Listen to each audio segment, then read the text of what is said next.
Olá! Essa é uma aula super especial para a produção de conteúdo e principalmente para a sua marca. Hoje nós vamos falar sobre branding. Você sabe o que é isso? Você sabe como aplicar? Se você não sabe, fica tranquila. E se você já tem alguma noção, eu tenho certeza que esse conteúdo aqui vai te ajudar a enxergar de uma maneira muito mais prática para você colocar aí nos seus conteúdos, nas suas estratégias e na forma como você se comunica e se relaciona com a sua audiência. A primeira coisa que a gente tem que ter em mente é o que é branding e o que não é branding, tá? Quando a gente fala de branding, a gente está falando da gestão da marca como um todo. Então, aqui a gente está para muito além do que questões visuais, de design, questão estética.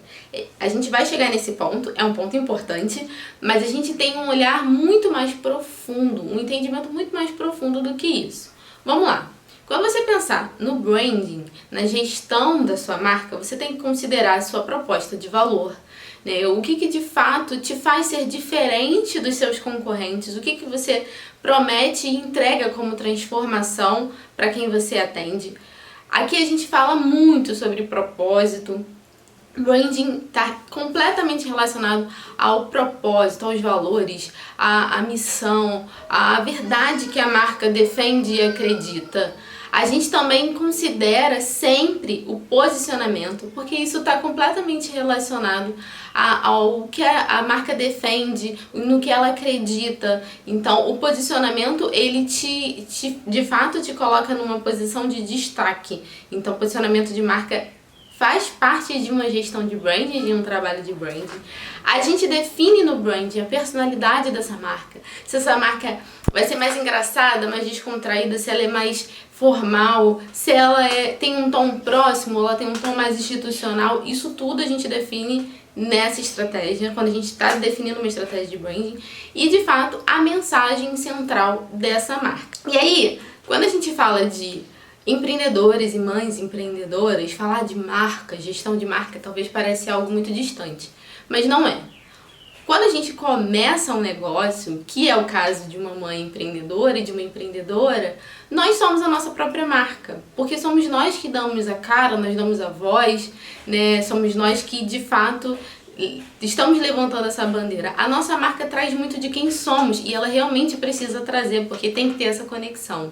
Então, nesse momento que você está construindo de fato a sua marca, a gente sempre vai começar pela parte mais importante, que é quem é você.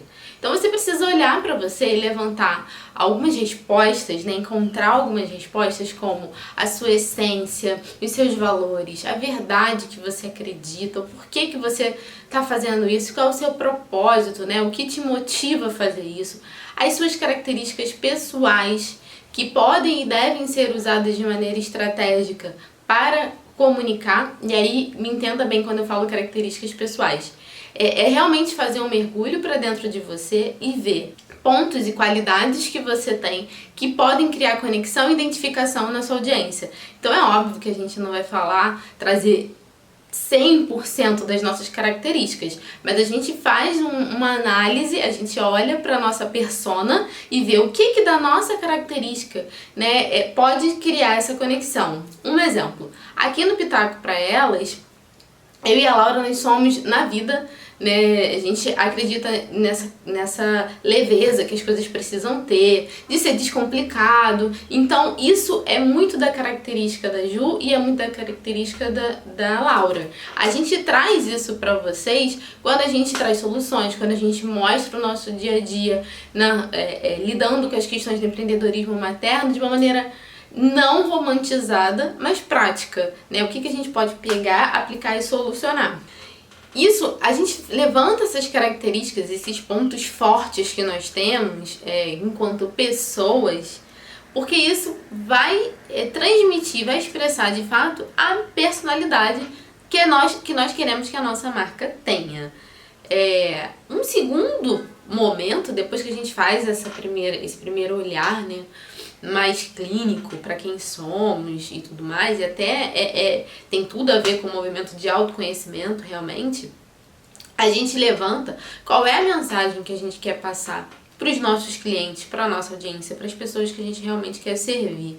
Então, o branding, ele nasce de uma junção, de um conjunto da dor da sua persona, a solução que você pode entregar, o seu DNA, porque nessa equaçãozinha, na soma desses ingredientes, você vai encontrar uma transformação exclusiva, que é o que deve ser comunicado, que deve ficar ser transmitido de uma maneira visível por em todos os pontos de contato da sua marca. Então, vai desde o atendimento telefônico que essa pessoa tem, o atendimento no WhatsApp, um post que você faça nas redes sociais, a sua entonação num story, numa palestra que você faça e a forma como você responde nos seus directs, nos seus comentários, as cores que você usa, isso tudo é branding, porque eu gosto de falar que branding é vida, né?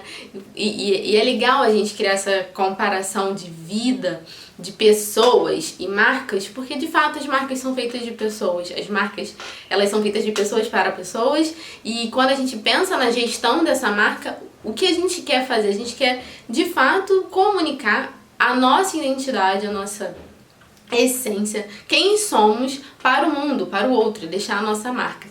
Pensa na sua identidade, no seu RG, né? Então, tem lá a sua marca que é única, é exclusiva, ninguém tem uma digital igual a sua, uma impressão digital igual a sua. E é isso que o branding faz, ele deixa a sua marca e faz com que a sua marca seja única. O branding diz muito sobre quem é você, sobre quem é o seu negócio, para quem é o seu negócio. Tem que acontecer essa transformação, essa identificação.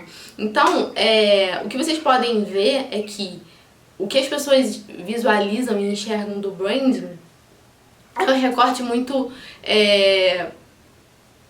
curto, né? Nesse círculo você pode perceber que o que as pessoas percebem é o que pro centro, tá? Esse centro aí, ele representa a parte que é mais percebível pelas pessoas. Então tem a logo, né? Tem a marca, sua logo, e no entorno disso a gente tem identidade visual, as cores, né? Tipologia, layout, as imagens, o estilo da imagem que você vai usar e tudo mais.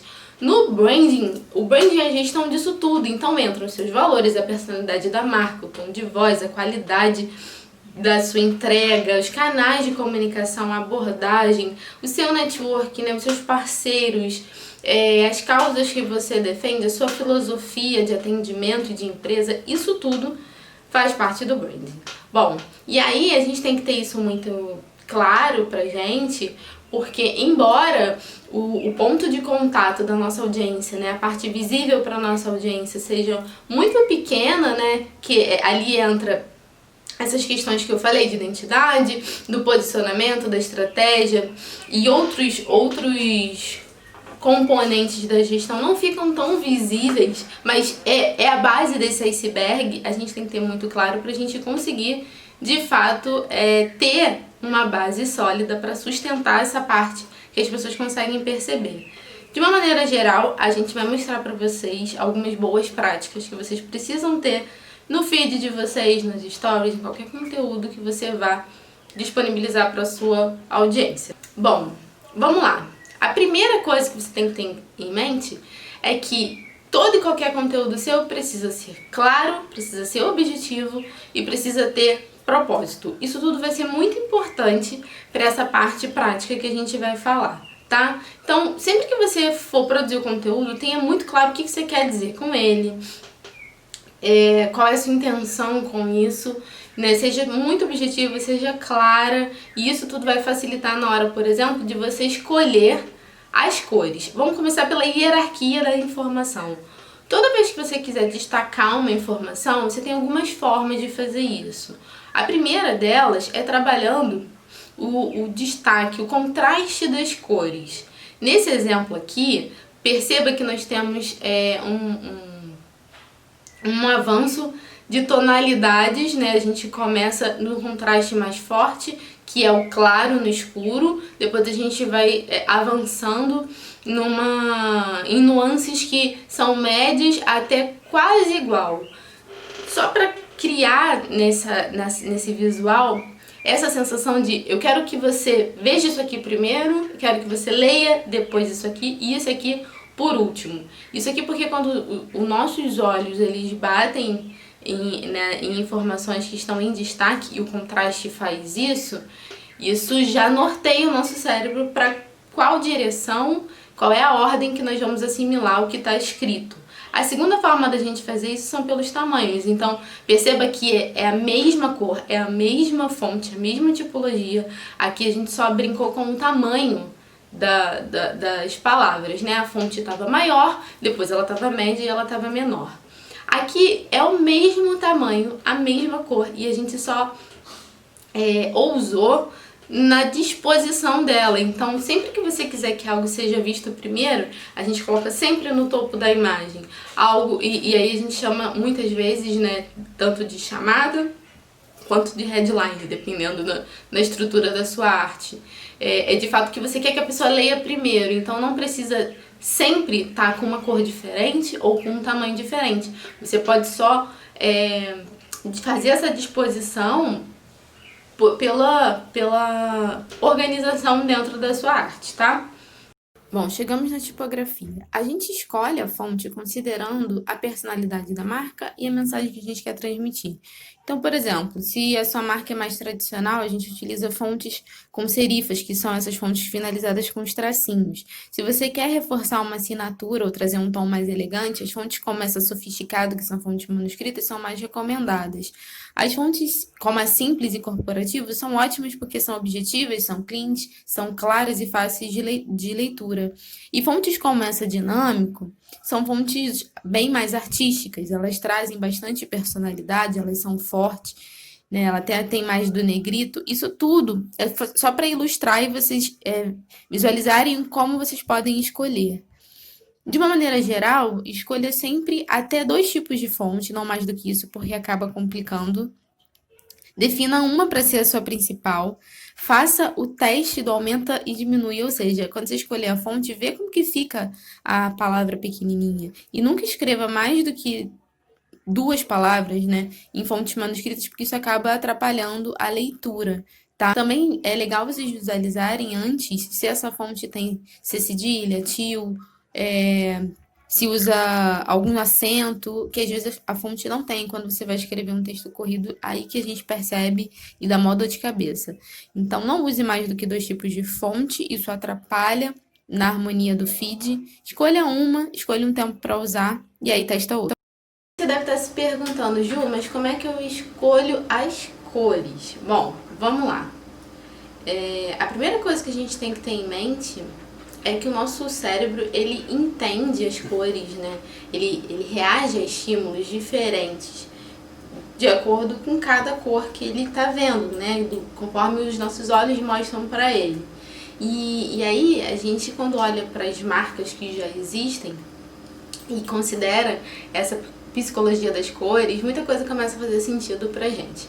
Por exemplo, marcas que querem passar a mensagem de sobriedade, de sofisticação, de tradição, de seriedade, usam muito o preto, o branco, o cinza, que são cores mais fechadas, mais neutras, né? E acabam passando essa mensagem. Por exemplo, quando a gente quer dar uma ideia de imediatismo, a gente usa o vermelho. O amarelo está completamente relacionado à energia, à alegria, à diversão, estímulo. Por isso, não é à toa que o McDonald's usa o amarelo, né? Tem muito a ver com essa questão do estímulo vinculado ao vermelho, que tem essa coisa do imediatismo que é a proposta de um fast food. Quando a gente pensa em toda essa psicologia das cores, faz muito sentido pra gente entender que a gente não vai escolher a cor só pelo que a gente gosta. É importante considerar, e eu vou falar isso mais à frente, sim, considerar as cores que a gente se identifica, que fazem sentido pra gente, mas principalmente o que ela vai comunicar para quem tá do outro lado, considerando esses estímulos que acontecem naturais mesmo no nosso cérebro, tá? Então, assim, se você vê, na maioria das vezes, cores relacionadas à saúde, usam muito do azul, porque passa confiança, passa credibilidade, passa calma. Cores relacionadas à sustentabilidade, a crescimento, renovação, usam muito o verde, o orgânico também usa bastante verde, né? Então isso tudo é muito legal a gente considerar na hora de escolher as nossas cores. As cores mais quentes, normalmente, elas vão passar pra gente essa mensagem, né? Relacionada à paixão, felicidade, entusiasmo, energia, proximidade, ela traz pra gente uma comunicação até mais humana. Não quer dizer que as cores frias não vão passar isso. As cores frias já trazem um tom mais de profissionalismo, de calma. E aí quando a gente consegue equilibrar essas cores, a gente, quando é a intenção da marca, a gente consegue passar a mensagem tendo um equilíbrio nessa paleta que a gente pode compor de várias maneiras. E eu vou mostrar pra vocês algumas técnicas que vocês podem aplicar. A gente pode escolher essas cores, e eu gosto de recomendar para quem está começando não passar de 4 cores, tá? Na paleta. Você pode escolher mais cores, mas vai te dificultar no dia a dia na hora de você aplicar numa arte, aplicar nos seus stories. Então vamos descomplicar, vamos começar mesmo com feijão com arroz, com calma, vamos fazer bem feito, e aí depois a gente vai usando e colocando mais cores, tá? Então a primeira forma que você pode escolher definir a sua paleta de cores é fazendo uma composição análoga. O que seria isso? Você, dentro do círculo cromático que eu vou mostrar aqui, você escolhe as cores vizinhas para poder compor essa paleta. Você pode fazer essa composição com a variação da mesma cor, só brincando com tonalidade. Então você vai para tons mais claros e tons mais escuros. E é uma única cor. A gente também pode escolher por cores complementares, então quando a gente monta essa cor, a gente, dentro do círculo, a gente escolhe uma cor oposta, que está do outro lado. E a composição de tríade, né? Então a gente pega 2 cores de um extremo e uma cor oposta do outro lado. Vocês já estão... aqui eu já estou mostrando como que são essas composições para ficar mais fácil. Isso tudo aqui, você não precisa ficar surtado aí não, tá?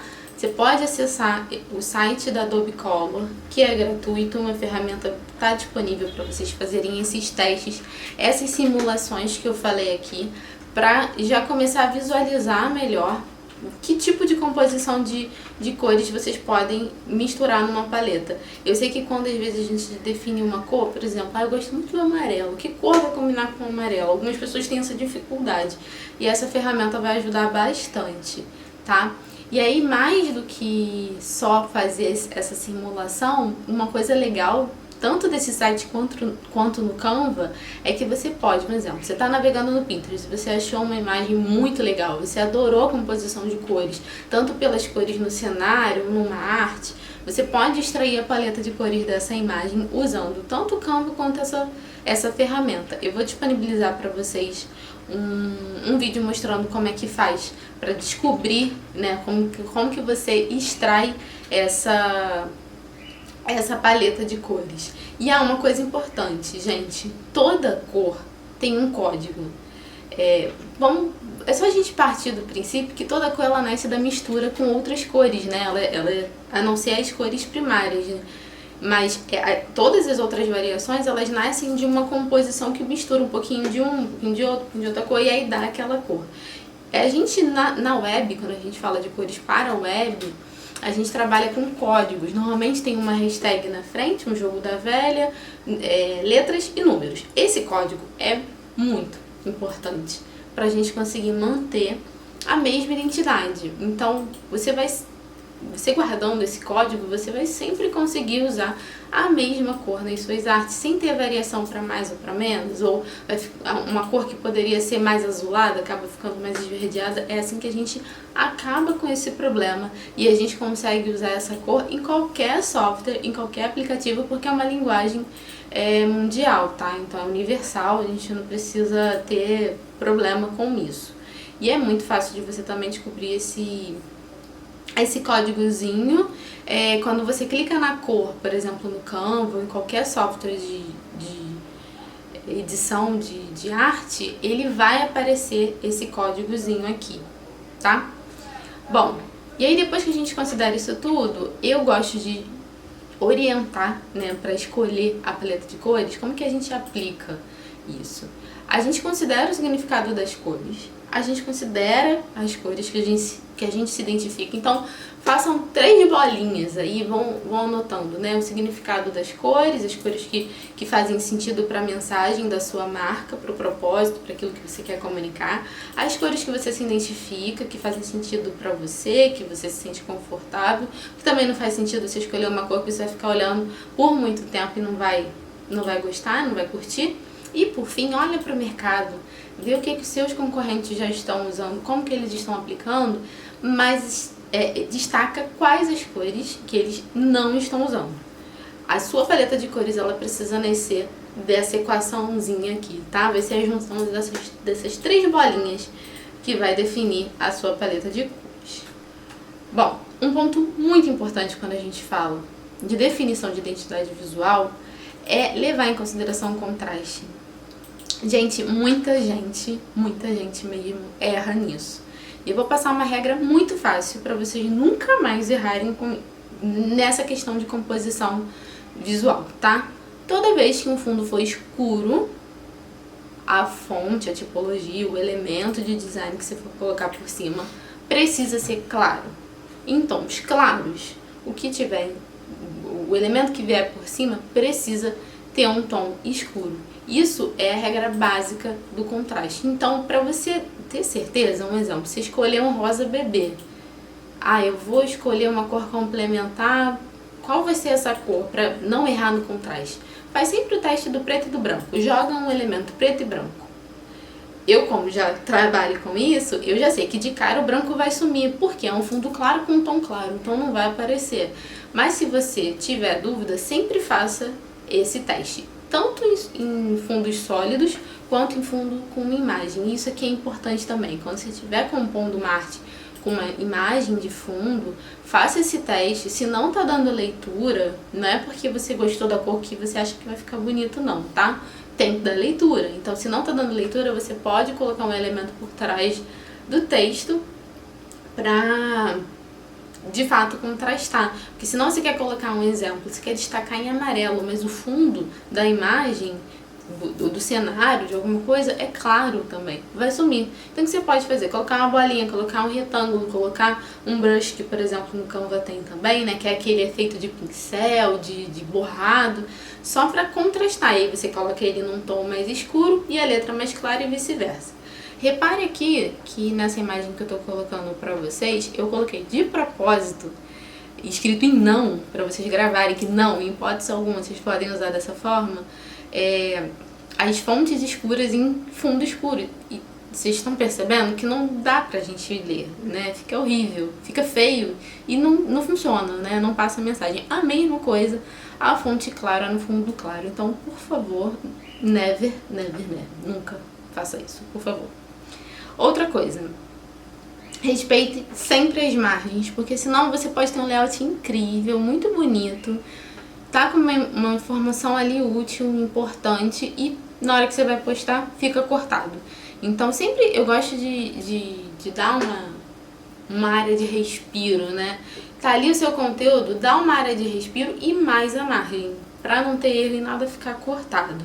Isso é importante porque a gente também tem que considerar os formatos. Então, um exemplo, quando você grava um vídeo para o IGTV, ele normalmente é gravado, ele precisa ser gravado no formato de Story, né, que é 1080 por 1920. Mas não vai ser esse formato que vai aparecer no feed e que vai aparecer lá quando as pessoas estiverem rolando no próprio feed delas, tá? Então, é legal vocês terem noção de como o conteúdo fica visível para as pessoas. O IGTV, como eu falei, quando ele é postado e está aparecendo lá na linha do tempo, né, na rolagem de quem te segue, ele aparece, por exemplo, só 1080 por 1350. Já na grade do feed, ele só vai aparecer 1080 por 1080, que é aquele quadradinho. Então, quando a gente já grava pensando nisso, a gente evita que a nossa cabeça fique cortada, ou, por exemplo, se você está mostrando o seu produto e aí você não toma esse cuidado, vai ficar cortado lá no feed, o feed também vai ficar mais bagunçado e deixa de ser atrativo também, tá? Falando já em feed, os formatos, a gente, na maioria das vezes, vai trabalhar com quadrado. Se você usar o Canva, se você usar o InShot, esse formato já sai automaticamente, é só você escolher essa opção. E normalmente o tamanho que você vai colocar, se você estiver usando em qualquer outro aplicativo, qualquer outra forma de criar essa arte, é de 1080 por 1080, não tem erro, tá? Bom, os estilos que você pode aplicar no seu design. E por que isso aqui é importante? Como eu falei, essa parte do branding, que é a parte mais visual, da identidade visual, ela precisa trazer muito de quem somos. E é aqui que a gente também tem a oportunidade de imprimir no mundo a nossa autenticidade, né? E de fato a nossa exclusividade, né? Isso aqui que pode também e deve te diferenciar de outros perfis.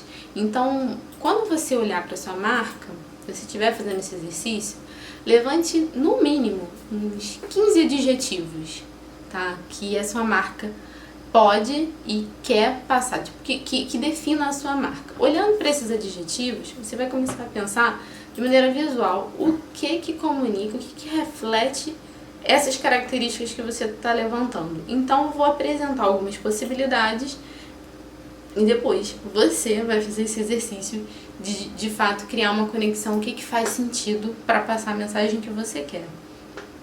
O estilo de design geométrico, ele utiliza muito as formas como triângulo, círculos, quadrados, e na maioria das vezes são sólidos, eles são preenchidos. Já o estilo minimalista, ele até usa alguns formatos geométricos, mas na maioria das vezes são vazados, então só fica o contorno. É uma linha, é um desenho, é algo bem clean mesmo, com poucos detalhes. Isso aqui, por exemplo, é legal para quando você quer passar uma mensagem de leveza, algo mais clean, mais sofisticado. Então isso tudo vai comunicar. Agora, se a sua marca está relacionada a segmentos mais artísticos ou o seu posicionamento traz muito disso, de criatividade e tudo mais, esse estilo de design que trabalha com a composição a partir da ilustração é ótimo para ter um visual mais despojado, bem forte, é marcante, né? Você bate o olho, você já identifica de cara em alguns perfis por causa desse estilo de composição. Além desse, você pode fazer também por colagem, que inclusive você consegue fazer pelos stories, navegando pelos GIFs, né, que já existem ali para criar esse tipo de colagem aqui. E como é que a gente organiza isso? Eu gosto de recomendar, e é legal você fazer esse exercício, não tem certo e errado, tá, gente? Mas separa um dia, vai guardando essas referências. Eu uso muito o Pinterest, mas você pode usar o que fizer sentido pra você, que pode ser uma pasta no seu celular. Se você for mais analógica, você pode usar revistas, enfim, elementos, até mesmo texturas, coisas que você tem em casa, para compor um grande quadro, né? Um mood board, para você ter uma visão macro, uma visão mesmo geral dessa composição. Porque o que às vezes acontece? A gente quer colocar tanta coisa que a gente gosta, que a gente acha que vai ser legal para nossa persona, que no final das contas vira uma salada e não funciona. Então o que a gente precisa fazer? Juntar, reunir isso tudo num lugar para ter uma visão estratégica e ver se cada elemento conversa. E quando você junta tudo, o que você acaba passando? Qual é a comunicação que você acaba passando para quem está te seguindo? Então é um exercício importante. Você pode fazer no Pinterest, você pode fazer na cartolina, você pode fazer no ofício, no caderno, enfim. Eu gosto de recomendar esses formatos maiores, porque aí você consegue colocar mais elementos e ter uma visão melhor. Mas vai com o que você já tiver, não dificulta o processo, tá? Vai com o que você já tem em mãos, mas faça. Vai te ajudar a ter uma visão melhor. Por fim, chegamos na composição de feed. E aí o que eu queria que vocês entendessem de uma vez por todas, o que é um feed harmônico, tá? Quando a gente fala de feed harmônico, ele não é apenas esteticamente bonito.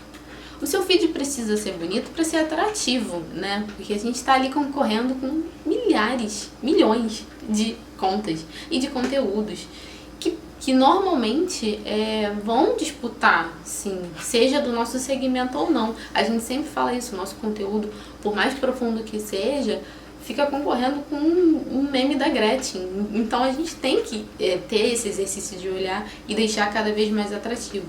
Só que a palavra de ser criativo, né, de ser atrativo, não está apenas relacionado à estética, ao design, ao visual, tá? Tem que ter estratégia. Então, um feed harmônico ele sempre vai ser a combinação dessas duas vertentes. Trouxe aqui um exemplo para vocês que é assim, não tem uma regra, tá? Eu vou apresentar algumas possibilidades de organização de feed para que vocês consigam visualizar estrategicamente e ver o que faz mais sentido para vocês.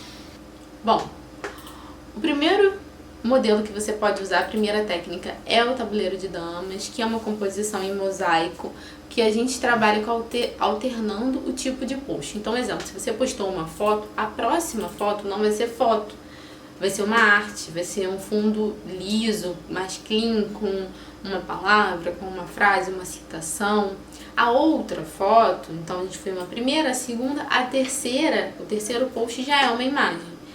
O que é legal da gente considerar aqui, né? Que nessa composição a gente vai explorar bastante paleta de cores, bastante tipologia, bastante o filtro das imagens, mas principalmente exige ter um planejamento. Então, assim, essa é uma opção que, mesmo precisando de um planejamento, não exige aquele grande planejamento de montar toda a grade, montar todo o feed antes de postar. É só você ter esse conceito de se eu postei esse hoje, amanhã não pode ser esse, tem que ser outro. E aí vale a pena você avaliar se isso faz sentido para você, porque a ideia não é deixar o processo pesado, tá? Aqui são algumas possibilidades para vocês visualizarem. Percebam que os fundos das fotos são sempre muito similares. Seguem a mesma cor, o mesmo estilo. Então, normalmente as fotos são tiradas em fundos mais claros ou mais escuros, vai depender do que você escolher, e as cores elas vão aparecendo tanto na arte quanto na foto. A gente tem o segundo modelo, que é o modelo arco-íris, que é uma composição por linhas, tá? É mais fácil gerenciar se você tiver um planejamento semanal ou mensal do seu Instagram. Se você não tiver, você vai surtar, porque aí você vai querer colocar algum conteúdo ali, assim, de última hora, e aí vai sair do planejado e isso vai trazer desconforto visual para você. Então é legal você trabalhar nesse tipo aqui. Se você escolher, se esse aqui fizer sentido para você considerar que vai exigir um planejamento, no mínimo, semanal das suas postagens, tá? E aqui a gente sempre vai trabalhar com uma cor predominante por linha e o mesmo filtro fotográfico para todas as imagens. Perceba que nesse aqui a gente trabalha assim, não é que vai ser sempre o mesmo produto, mas a cor predominante na foto, ela é sempre a mesma, né? Então você pode brincar até para falar sobre os seus produtos e os seus serviços, contando uma história de uma maneira visual. E essa legenda vai ser um complemento a isso, tá? Aqui são mais alguns exemplos. Aqui é um exemplo também de composição de cor, como eu falei. A gente tem o fila a fila, que aí o que ele faz? Nesse caso aqui é o mesmo produto, é exatamente o mesmo produto. As fotos são tiradas em ângulos diferentes, tá? E poderia não ser produto, poderia ser você com um elemento, né, para falar do seu serviço, do seu infoproduto, do seu curso, o que você estiver ofertando. Mas normalmente uma imagem ela completa a outra pelo que está sendo usado, assim. Então um produto, uma foto completa a outra visualmente, mas elas podem estar falando de coisas distintas, como estilo de vida, momentos, tá? Essa composição também é interessante. Você pode brincar e deve brincar com ângulos e planos das fotos, do estilo da arte também. Tem o estilo orgânico, que é o que a gente aplica no nosso e é o que a gente recomenda para mães empreendedoras, porque ele tem uma pegada mais fluida, é mais leve e toda a harmonia dele vem da escolha da paleta de cores, da tipologia, do filtro, isso traz uma harmonia, né? Então perceba que, por exemplo, no nosso, a gente usa sempre a mesma fonte, a gente tem a nossa paleta de cores bem definidas, que é o rosa, o amarelo, o preto, o branco. A gente tem as nossas fotos durante um tempo, agora não mais, mas durante um tempo a gente usava muito o filtro PB, né, em preto e branco, exatamente para criar essa harmonia no conteúdo. Isso é uma forma de organizar também o feed, tá? Aqui são algumas ideias e exemplos de como você aplicar filtros, isso também ajuda bastante. Tomem cuidado na hora de escolher os filtros. Filtros mais quentes normalmente a gente recomenda para fotos, para perfis que são que querem passar essa imagem mais de calor, de proximidade, de humano. O feed frio não é que ele vai deixar de ser, mas ele passa mais um tom elegante, mais sofisticado. Isso tudo tem que ter a ver com a persona, né? Com como que a sua persona percebe, o que chamaria mais atenção. Você pode brincar com elementos, então nas suas fotos trazer algo que seja marcante, que quando a pessoa bater o olho ela vai lembrar que é de você. Bom, chegamos às nossas referências e a gente tem uma surpresa para você. Nós liberamos o nosso acervo criativo. Lá no Pinterest a gente tem várias pastas de inspiração para você, tanto de estilo de design, tipologia, de paleta de cores, de fotos, de estilo de foto, de ângulo, tanto para produto quanto para quem trabalha o perfil de uma maneira mais para branding pessoal. Isso tudo eu tenho certeza que vai trazer ideias, tá? Lá também tem inspiração para stories criativos, isso tudo vai ajudar para vocês pegarem tudo isso aqui dessa aula e aplicarem. Eu tenho certeza que vai ajudá-las, mas não tenham medo de usar, tá? E não tenham medo de testar.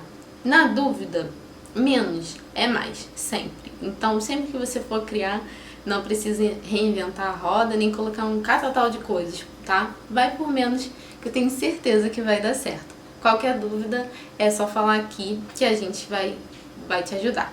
Beijo!